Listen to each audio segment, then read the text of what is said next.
In the dusty plains of the Sahel, there is a land where silence once meant only one thing: danger.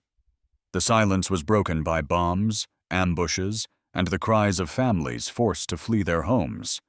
For years, Burkina Faso under this shadow. A nation rich in faith and spirit, yet scarred by waves of terror that emptied villages, closed schools, and left farmers afraid to touch their own Atour soil. By 2022, nearly 2 million people were displaced. Over 40% of the land was no longer under state control. Entire communities disappeared from the map, swallowed by fear. But then, in May 2023, something extraordinary began to stir. It wasn't foreign soldiers landing from planes. It wasn't another conference in Paris or Washington. It was a decision born from the soil itself, from a people tired of waiting for rescue that never came. The operation was called Anupo, meaning to clean in the Guruni language. For the army, it was a mission to dismantle terrorist strongholds. For villagers, it was a chance to walk again without fear, to reopen their markets, to send their children back to school. For families, it was the rebirth of dignity. At the center of this story stands a young officer turned president, Captain Ibrahim Traoré. At just 35, he does not speak from marble halls or foreign podiums. He speaks from the dust of the battlefield, from the same roads where his soldiers march. His words are not carefully scripted by advisors. They come from a man who has buried comrades, walked through mined fields, and knows what it means to look terror in the eye. His vision is not dependency, but defiance. Not surrender, but self-reliance. Not fear, but faith. And so, tonight, we ask a question that carries weight far beyond the Sahel. Can a nation long defined by its suffering chart a new path, without compromise, without surrender? Before we begin, think of your own family. Think of your children or grandchildren. If their freedom was under threat, would you wait for outsiders to save you, or would you stand and fight, even if the price was high? This is the choice facing the people of Burkina Faso. By late 2022, Burkina Faso was a nation at the edge of collapse. Terrorist groups linked to Al-Qaeda and ISIS had spread across the countryside. In village after village, schools were burned, roads mined, and entire families forced to abandon their homes. The statistics were grim.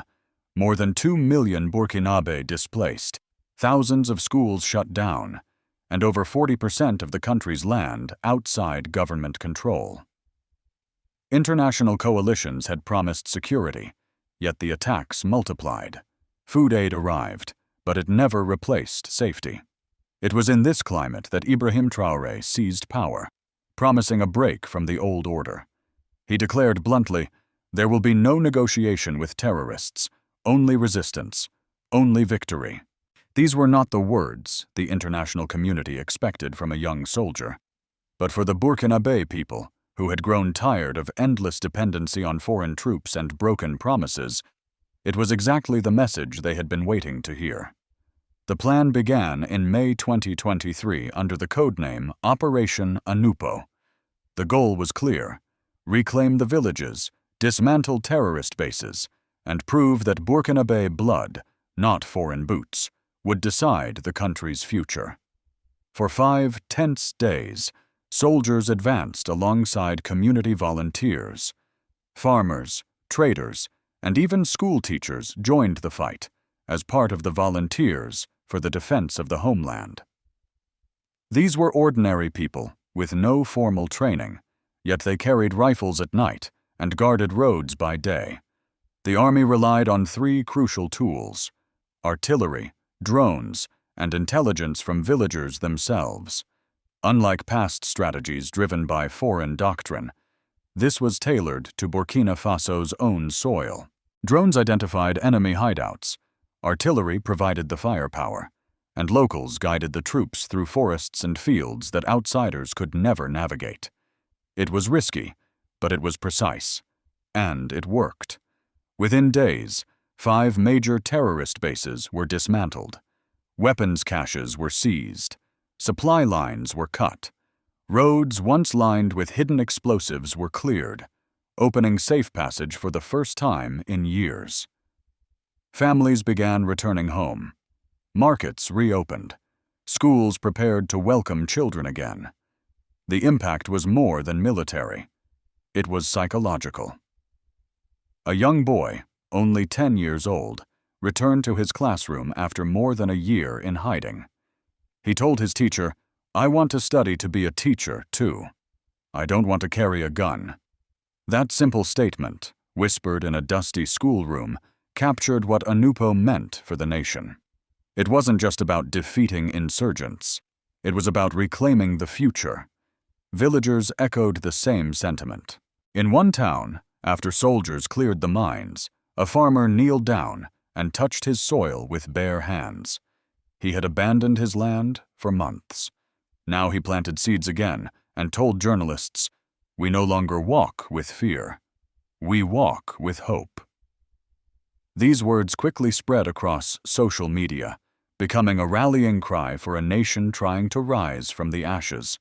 For many, Burkinabé, Operation Anupo proved something deeper, that sovereignty is not a gift from outside powers, but a responsibility carried by those willing to sacrifice. For decades, Western leaders had told them stability required international coalitions, foreign bases, and billions in aid. Yet here, in just 5 days, their own soldiers and villagers had done what outsiders had failed to achieve in years. Still, the road was dangerous. Soldiers marched under the scorching Sahel sun, clearing improvised bombs with their own hands. Casualties were real. Families mourned sons who never returned. But their sacrifices carried new meaning. As one corporal who lost 2 comrades said, "We didn't die for foreign flags. We died for our people." Operation Anupo was not the end of the war. It was the beginning of a new phase. A moment when Burkina Faso shifted from victim to actor, from dependency to defiance. Yet even in this triumph, a heavy question remained. Was this only a temporary victory, or the first step in rewriting history? Every great struggle reaches a breaking point. For Burkina Faso, that moment came not in a grand hall of diplomacy, but in the mud of villages reclaimed by ordinary citizens standing beside their army. Operation Anupo was more than a military maneuver. It was a declaration that the old order of dependency had ended. When Captain Ibrahim Traoré stood before his people and said, "There will be no negotiation with terrorists," it was a thunderclap across the Sahel. For decades, governments had tried compromise, dialogue, and foreign partnerships. None worked. Traoré's refusal to bend was shocking.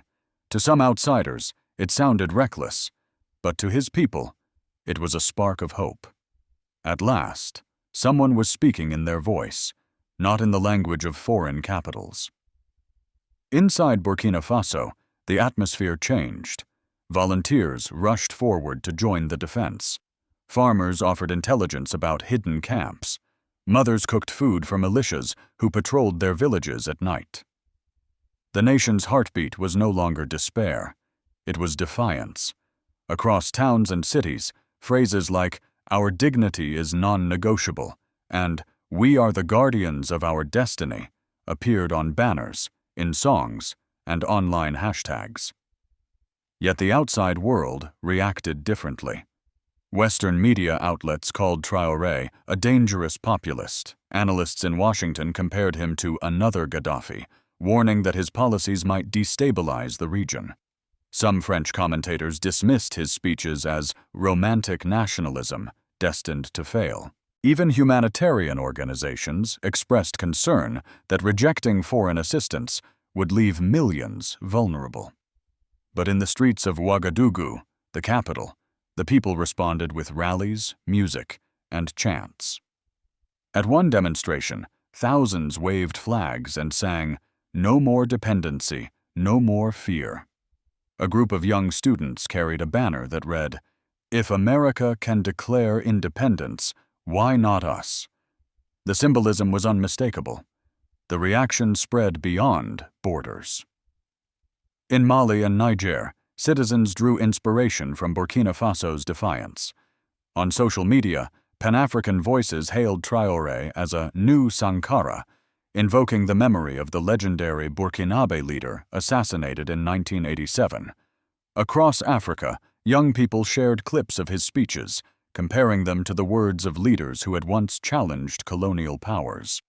Meanwhile, in the diaspora, Burkinabé communities in Paris, New York, and Abidjan organized vigils and rallies. They carried placards reading, "Our dignity is not for sale." For older generations who had lived through the independence struggles of the 1960s, Traoré's defiance felt like history repeating itself. For younger generations, it was a call to action. Even as these waves of support grew, the risks mounted. In early 2023, insurgents launched coordinated offensives in several regions, attacking dozens of villages within weeks. Rumors spread that the state might collapse entirely. International headlines screamed failure. But inside the country, a different narrative emerged. Soldiers refused to surrender. Volunteers stood guard through the night. Farmers shared food despite shortages. One story spread like wildfire. A corporal led his unit straight into hostile fire to protect a group of villagers. He was killed in the attack, but his sacrifice became legend. In markets and churches, people whispered his name as a symbol of courage. To them, he was proof that Burkina Faso's fight was not just political, but moral. And so the contradiction deepened. Outside critics said Traoré's rejection of foreign aid was reckless, but inside, his people saw strength. Outsiders predicted collapse. Insiders witnessed resilience. The clash of narratives became as fierce as the battles themselves. The world was watching. Could a poor nation, scarred by years of violence, truly defend itself without surrendering sovereignty? Or was this a noble but doomed experiment? The answer was not yet clear. But one truth had already emerged. The people of Burkina Faso were no longer willing to live as silent victims. They had chosen resistance, no matter the cost. Victory on the battlefield was only the beginning. The deeper test came when Burkina Faso tried to transform military triumph into political and social change. For decades, the nation had depended on external loans, foreign bases, and aid programs tied to conditions. Now, under Captain Ibrahim Traoré, that model was deliberately broken. The government introduced one of its boldest and most controversial measures: special taxes on mobile phone services and television subscriptions. This was more than a financial policy. It was a statement. For the first time in years, Burkinabé citizens were asked to fund their own defense instead of relying on donors in Paris, Washington, or Brussels. The reaction was divided. Some criticized it as unfair, especially for the poor. But many embraced it as a badge of pride. As one farmer said, "I would rather pay for my nation's defense than beg for foreign aid that never protects us." The effect was immediate. Funds raised from these taxes were funneled directly into supporting the volunteers for the defense of the homeland. Villagers received basic weapons, uniforms, and training. Soldiers gained fuel, ammunition, and equipment without waiting for international approval. For once, the pace of defense matched the urgency of reality. The transformation was not only financial, it was cultural. Families began to see the war not as something distant, fought by professional soldiers, but as a collective mission. In one rural town, a widow named Mariam became a local symbol of this new spirit. Her son had been killed in a terrorist attack months earlier. Instead of retreating into silence, she began cooking for militias every evening, feeding men who patrolled her village. She told reporters, "I lost a son to the war, but I will not lose my nation." These soldiers are now all my sons." Her story spread across the country, stirring emotions far beyond her village. Daily life also began to shift. Schools reopened in reclaimed areas. Children carried books instead of hiding from roadside bombs. Markets, once empty, filled with chatter and trade. Farmers returned to their fields, sowing seeds on land that had been abandoned for years. Each act of normal life became a quiet form of resistance, a reminder that dignity was not only defended with weapons, but with courage to live again. Still, the risks were enormous. By rejecting dependency, Burkina Faso angered powerful allies. Western governments worried that breaking ties with international coalitions could destabilize the region. Some elites inside the country, who had long benefited from foreign contracts and aid, began to question Traoré's leadership. Critics whispered that mobilizing farmers and shopkeepers into militias was unsustainable, even dangerous. But the bond between leader, army, and people deepened. Traoré's speeches echoed not in conference rooms, but in dusty town squares, where villagers gathered to listen. His words were simple, direct, and carried the weight of someone who had shared their struggles. "We are not waiting for others to defend us. This land is ours. Its defense is our responsibility." The symbolism of this stance resonated deeply with ordinary people. For years, they had been told that survival depended on outsiders. Now they were told that their own sacrifices mattered. Pride replaced despair. Hope replaced silence. Yet beneath this newfound unity, a question loomed. Could a poor nation under siege sustain this path? Could a society scarred by years of trauma bear the weight of self-reliance without collapsing? The test was not only military, but existential. For Burkina Faso, survival was no longer enough. The real struggle was to live with dignity. While villages in Burkina Faso celebrated Operation Anupo as a turning point, the international reaction was far more complicated. In Washington, analysts at the Pentagon and State Department expressed deep concern. Some warned that if Burkina Faso expelled foreign forces and rejected international aid, the Sahel could become a new breeding ground for extremism, one that might eventually threaten American interests. On CNN, commentators described Ibrahim Traoré as a dangerous young leader gambling with his people's future.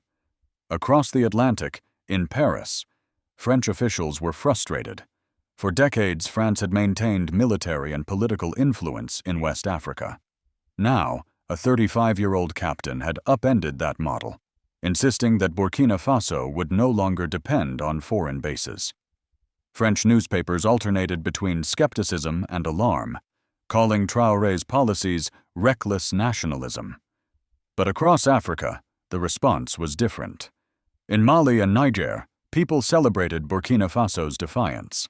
Social media lit up with hashtags comparing Traoré to Thomas Sankara, the revolutionary Burkinabé leader of the 1980s. Pan-African activists framed Operation Anupo not as an isolated event, but as part of a larger movement, a demand for sovereignty across the Sahel. Even in the diaspora, Burkinabé communities rallied in cities like Paris, New York, and Abidjan.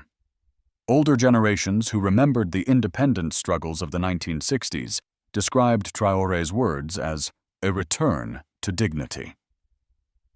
Younger voices praised his courage, saying he had reminded the world that Africans could define their own future. And for many Americans watching from afar, the story raised uncomfortable questions. The United States celebrates its own revolution of 1776, when it defied an empire in pursuit of liberty. Could it now condemn Burkina Faso for seeking the same path? The world was forced to confront a difficult truth. Self-reliance is celebrated when practiced in the West, but often doubted when pursued in Africa. And so the question lingers. Is Burkina Faso's path the birth of a new era of African sovereignty, or the spark of a wider conflict that global powers cannot ignore? When the dust of Operation Anupo finally settled, Burkina Faso stood at a crossroads. Villages once silenced by terror now echoed with the laughter of children walking to school. Farmers planted seeds in fields long abandoned. Mothers reopened shops and markets. For the first time in years, hope was louder than fear. But even in this moment of renewal, the dangers remained. Terrorist groups were not completely defeated. They regrouped in remote areas, waiting for opportunities to strike again. Powerful nations, unhappy with Burkina Faso's defiance, whispered of sanctions, isolation, and economic punishment. Elites inside the country questioned whether the path of self-reliance could truly endure. History teaches us that the struggle for freedom is never secure after one battle. It is a discipline, fought day by day, with courage and sacrifice. In the 18th century, Americans asked themselves if liberty was worth blood and hardship. Today, Burkinabé citizens face the same timeless question. The story of Ibrahim Traoré is not just about one man. It is about a generation rising to say, dignity is not negotiable. Sovereignty is not for sale. Their journey forces us to reflect on our own lives. What does sovereignty mean in your community, in your family, in your country? And what price would you be willing to pay to protect it? Some call Traoré a hero. Others call him a threat. But no one can deny that he has rekindled a debate that stretches across borders. Will Africa's future be defined by dependency or by self-determination? So, we leave you with this question. Is Ibrahim Traoré the hope of a new Africa, or a danger to the global order? If you believe that the story of Burkina Faso deserves to be heard, do not let it end here. Share it with someone who has forgotten what resilience looks like. Talk about it at your dinner table, with your children, with your community. Because the struggle of one small nation in the Sahel is not so different from the struggles of all people who refuse to be defined by fear. Faith, dignity, and justice. These are the seeds planted today. Whether they grow into freedom tomorrow depends not only on Burkina Faso, but on all of us who choose to remember that freedom, once lost, is never easily regained.